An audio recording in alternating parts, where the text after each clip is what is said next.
Morning, everyone. It's me, the MetaVerse Explorer. I just woke up from my nap, and man, do we have some announcements from Star Atlas that I slept through. I'm sorry, guys. I live in Australia. It was 3 a.m. for me when the 46 announcements were coming out.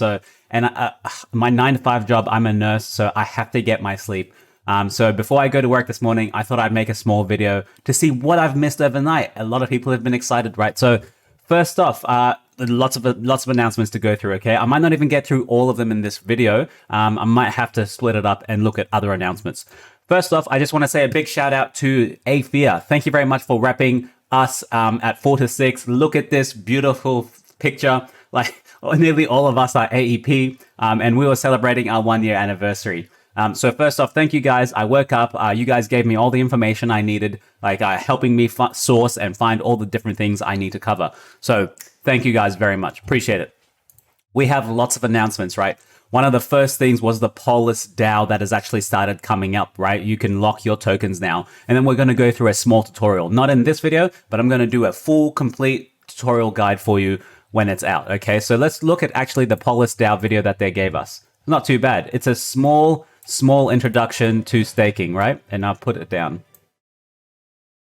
The locking mechanism, step-by-step guide.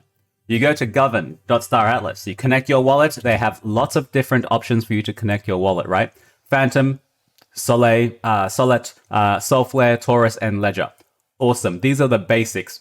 There are other smaller wallets within Solana, but I think so far this will capture like 95% of everyone. Trust me. Phantom is the easiest.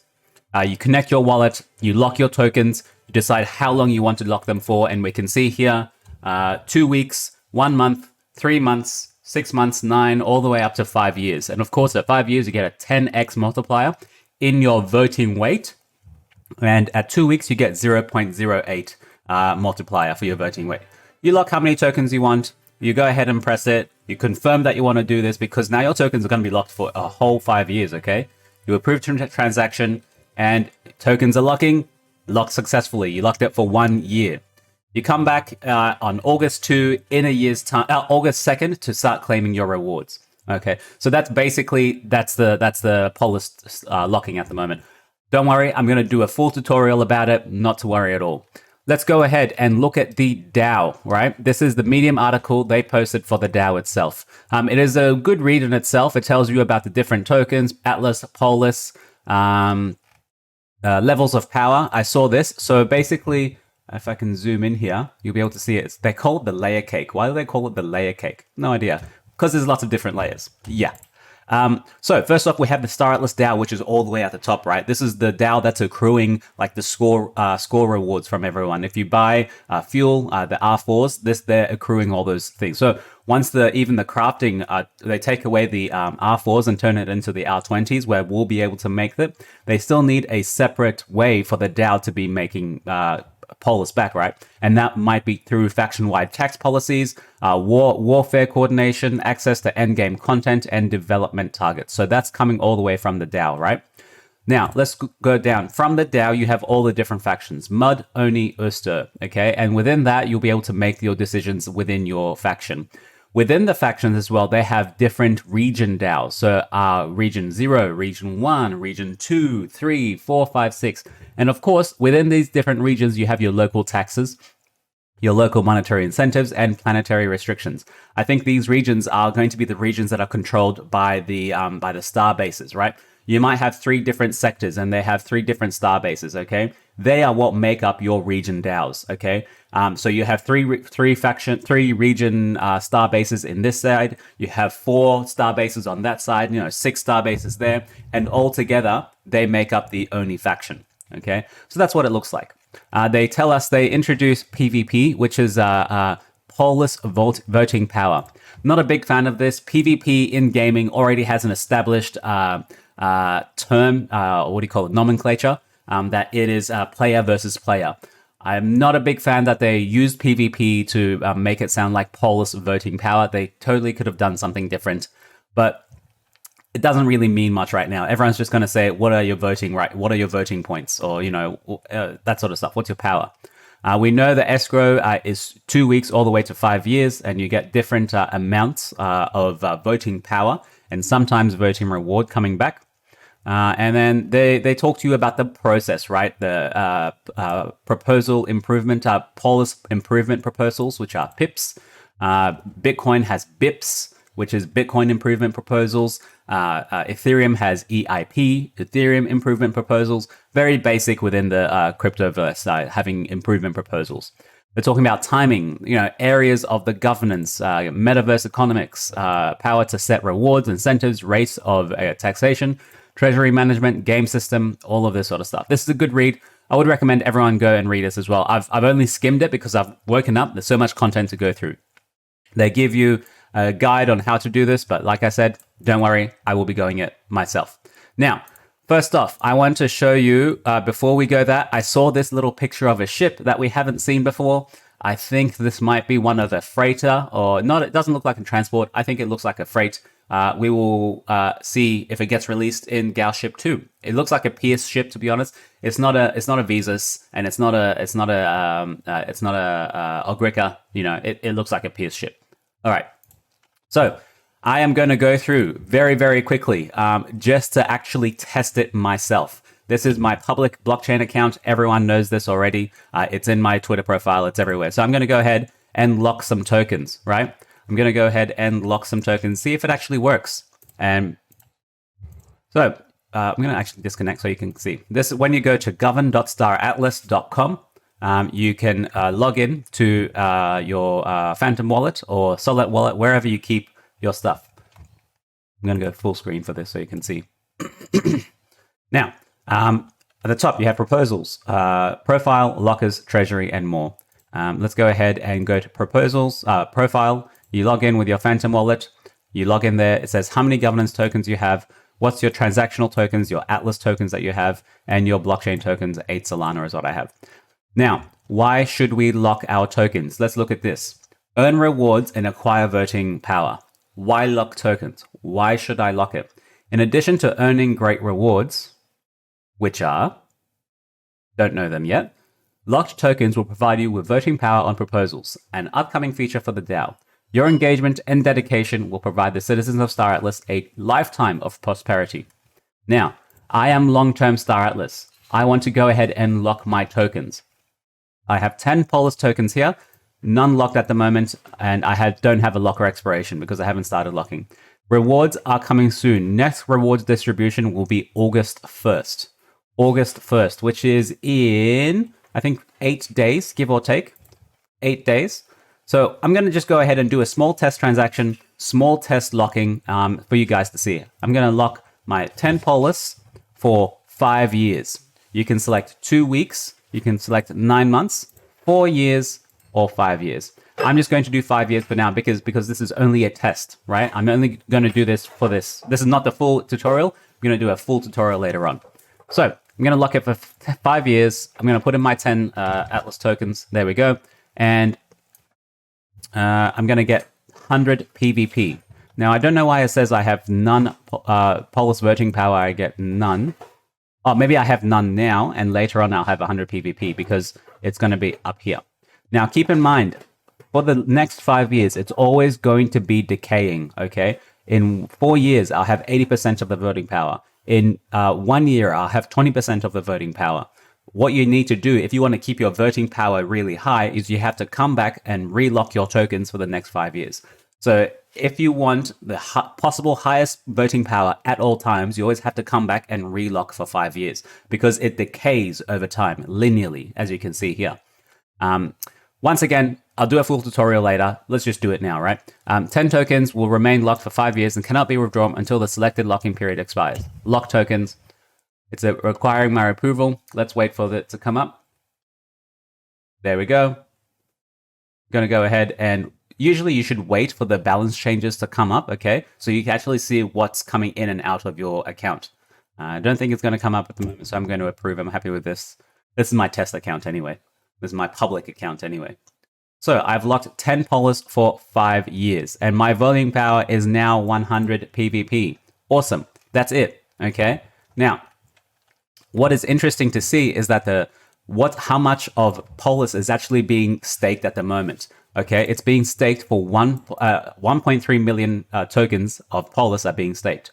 Circulating supply, how much Polis is in the wild right now in Radium pools and people's wallets, there's 100 million. So this is actually pretty disappointing to see. Like on the first day of Polis staking, not the first day, it's half a day, we've had only like 1% of Polis actually being staked.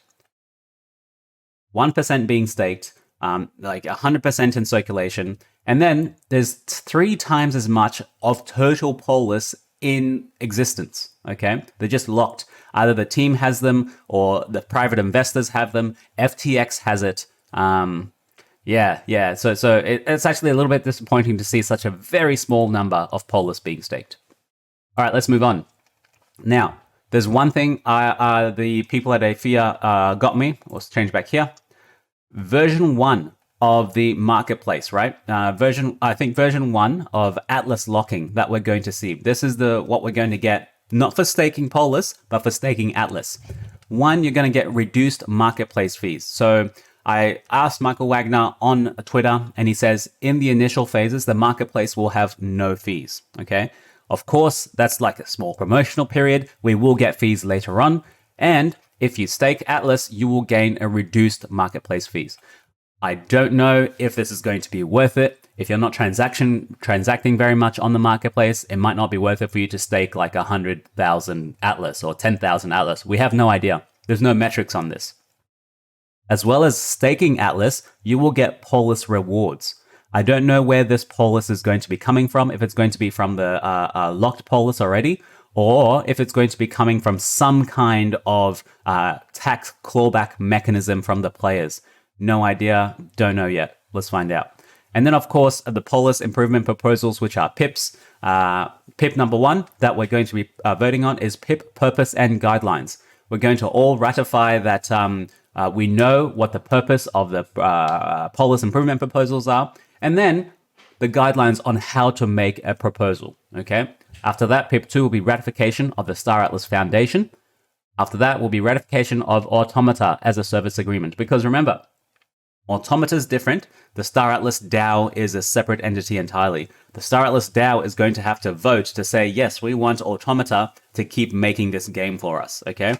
If by some weird coincidence and like sheer stupidity, we say that we don't want Automata to continue making this game for us, man, you better have another company that's going to make this game, because so far they have all the funds that we've raised for them by selling their tokens to us and buying their ships. And they have all those funds and they're creating this game. And now we're going to go ahead and say, nah, you guys don't make this game.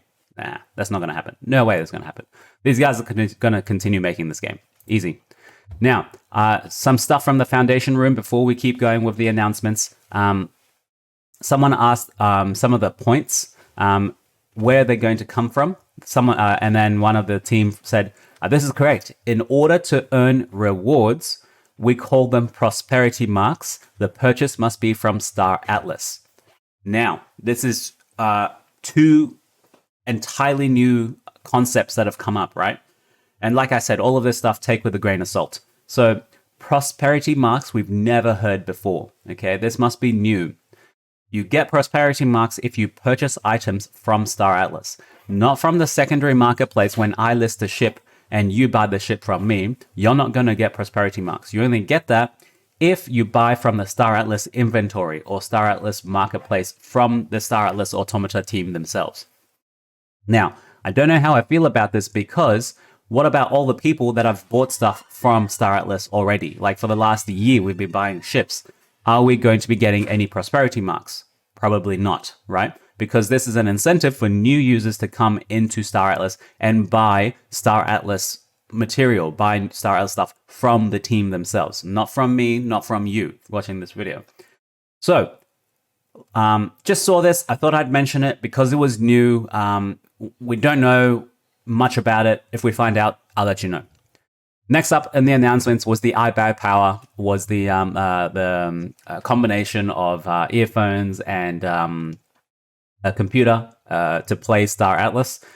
We don't have the full specifications of the requirements to play Star Atlas because it is a UE5 game. It will be very, very resource intensive, so you might need a big enough computer to actually play it.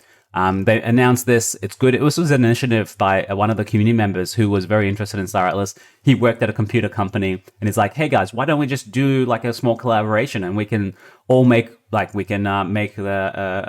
computer ready to play for Star Atlas when it comes out. It's a great marketing opportunity, to be honest, and people might be able to buy this if they specifically want to play Star Atlas. So yeah, Star Atlas and iBuyPower. Basically, you get a small headphone and you also get the computer itself. And I don't see the statistics for the computer, the specs. Oh, I don't see it. You can pre-order now. To be honest, I'm not interested in this. Yeah, I got to find out more about it to make a good enough judgment and opinion about it. I'm not a big fan of it. It's really going away from what Star Atlas is supposed to be. Should be able to play on your phone, Star Atlas, really. Like, that's it. Next up, graphic novel. Graphic novel. Star Atlas Core. Let's go full screen and read this graphic novel. It's awesome. So this, if you watch my YouTube videos, you know I interviewed Tim McBurney. He's the guy making this Star Atlas graphic novel. Look at that. Core. It looks sick, guys. It looks sick. I like the art style, very minimalist. And we can see on the bottom right here is Tim McBurney's little sign. Okay, right there. So he said in the interview that I did with him, please give him feedback for this. Okay, so this is a shout out. If you're watching this video, I'm gonna go to Tim's Twitter right now and tell him I love the magazine and I want to see more. I'm gonna give him some more feedback later because I want to really give him structured feedback, not just out of nowhere. So that's the first page, right? That's the cover, Star Atlas Core, and we have the second page, which is here. Let's just go through it very quickly. We have a planet like a floral planet. Someone's landed a ship. There are 3 people on this ship. Planet NC7SO3426. Unclaimed, unnamed, uncharted. Okay, we go down here. The planet atmosphere looks very unique. New Centauri system. Did I get the right location marker? Looks like it. Target is just past the ridge up there. You got us close as possible. This planet is actually amazing. Now, the same person, this one on the right-hand side, I don't know how to say this. Guanlove. Imagine coming back to this place coming back to a place like this one day, finally settling down. Now, so this seems to be 3 adventurers or 3 characters that have come onto a newly undiscovered planet, right? Well, they've just discovered it. Unclaimed, unnamed, uncharted. It looks beautiful so far, right? That's what they're saying. She wants to. She is a relation. They probably have a relationship. Her and him probably have a relationship together, and she wants to come back at a later date to settle down on this planet because it looks beautiful. Now, I think this is actually not a. I hope in my mind that this is a more grim story, and that something is on the planet that is going to kill them all, or or kind of like be very dark, because from the graphic here that I see, this is a dark intro, right? This is a very dark setting. You know, what are all these red spheres? What are these plants growing? And what is this giant thing that's like not like, and that's the same character, right? That's the same character that we see right here. So I think, and that's an example. That's the thing right there. That's the flower on the bottom left. That's the same flower over there. So I'm interested. I think this has a dark twist to it, honestly. I think that something is going to happen to them. I'm excited to find out. Let's go to Twitter. And let's say I saw the first page of, let's find Tim McBurney. Okay. Tim McBurney, there he is. If you're watching this, go and do it the same as me. Okay. Tweet at Tim.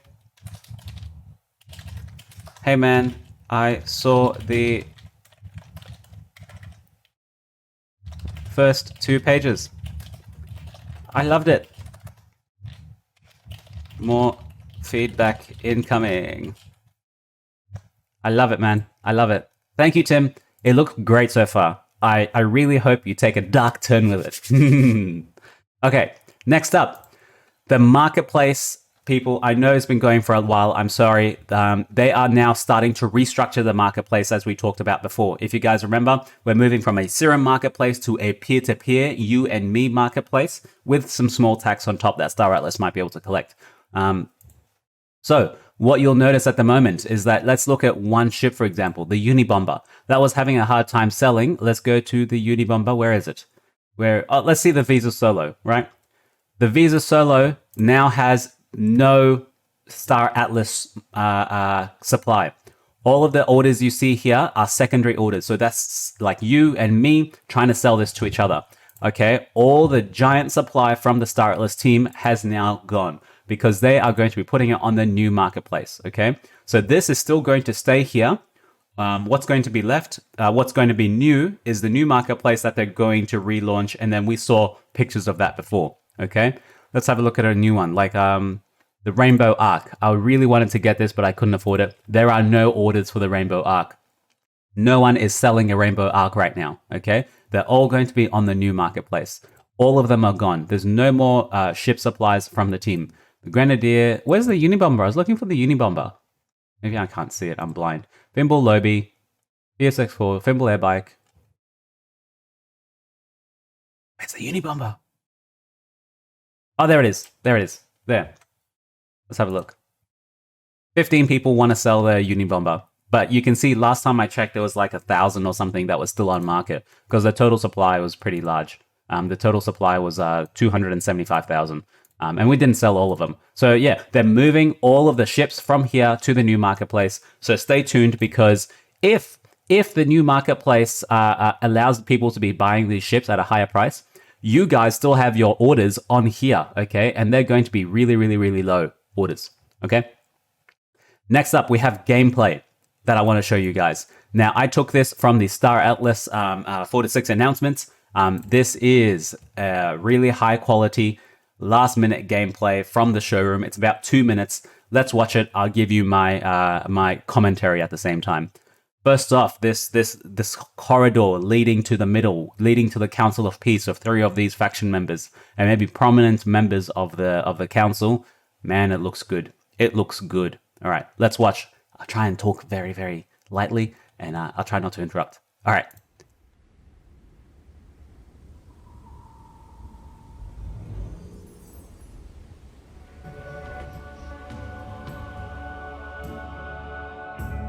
Beautiful. First thing. Oh my god. You guys gotta fix the walking. You gotta fix the walking. Please make it more suave. Less awkward. And the tip-tapping of the feet. No. Oh, it's gotta go. It's gotta go. It's like the one thing right now. Oh. Nice. So you can already go into kind of your selection. You can see your ships that you have, and then you can summon that ship to your pad. Nice, and it just turns up. Oh, I thought that'd be a small introduction of the ship. Like it comes through the hangar. It seems to be only the grey box of the ship. Ah, we have a C11 just flying in there. So I wonder if someone's actually flying that, guys. Ooh, alpha spoilers. We have a Greca Thripid on the side. Oh, there's so many. And then this is your teleportation. It's a bit loud, I'll put it down. This is your teleportation. You can go to teleportation to the balcony, the main hall, status gallery, statue gallery. Landing pads nearby are the indoor pad and the indoor extra small pad. So all the pads have different sizes. You'll need to unlock different pads probably. Go to the outdoor pads.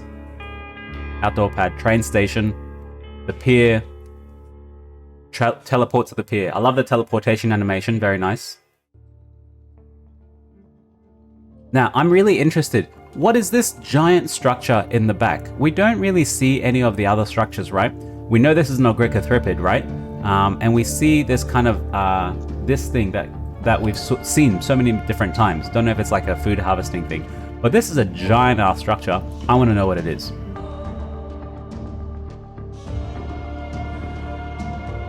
I don't know why they focus so much here. It's like there's something there that they want us to see, okay?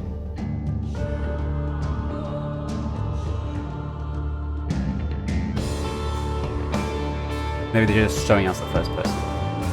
Her walking is so awkward.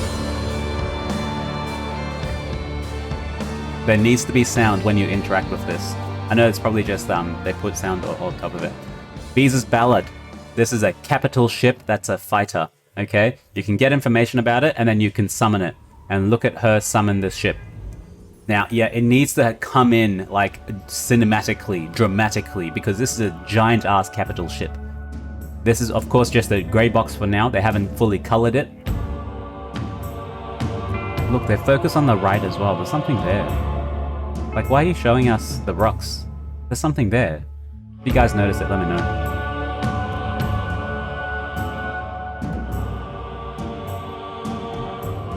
Now, they haven't figured out how you're actually going to teleport from there into the ship for when you fly it. That'll come later.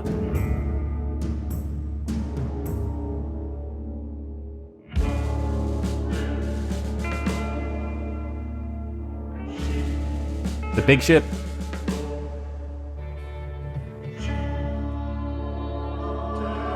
Oh man, that's good. That's good, man. Lots of stuff to digest here. Like little tidbits of stuff that you see a little bit. We might have to pause it to make sure we don't miss anything in this video. Like there's small ships on the side that we didn't even see. Like they're going to turn around now and then you'll see that's another landing pad there. I think they just wanted to show us that someone's riding this. And look, on the right hand side here, there's some ships. The Ogrica Thripid looks nice just right there. There's two ships right there. I think that's a Tooth of Feist, and that is like a... that definitely is a Tooth of Feist, absolutely. And this, I'm not sure. And then on the right hand side here, there's another ship. You can't really see it. Just there.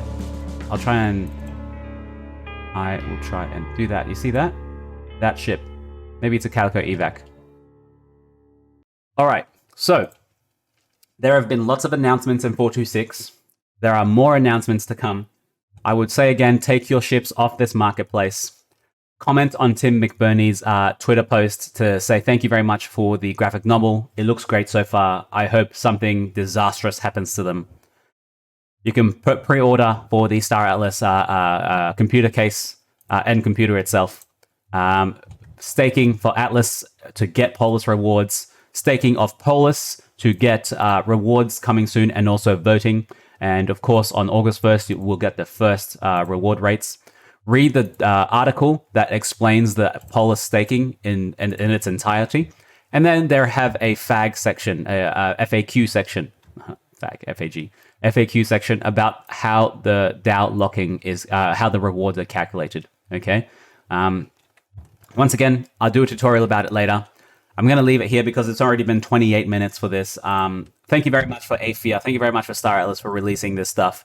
It has been a long ways coming. I know you guys are still working on it, but stay strong. It is the bear market. It's looking slightly okay at the moment, but we'll see how things turn out. All right, I'm going to stop talking. Thank you for now. Ciao.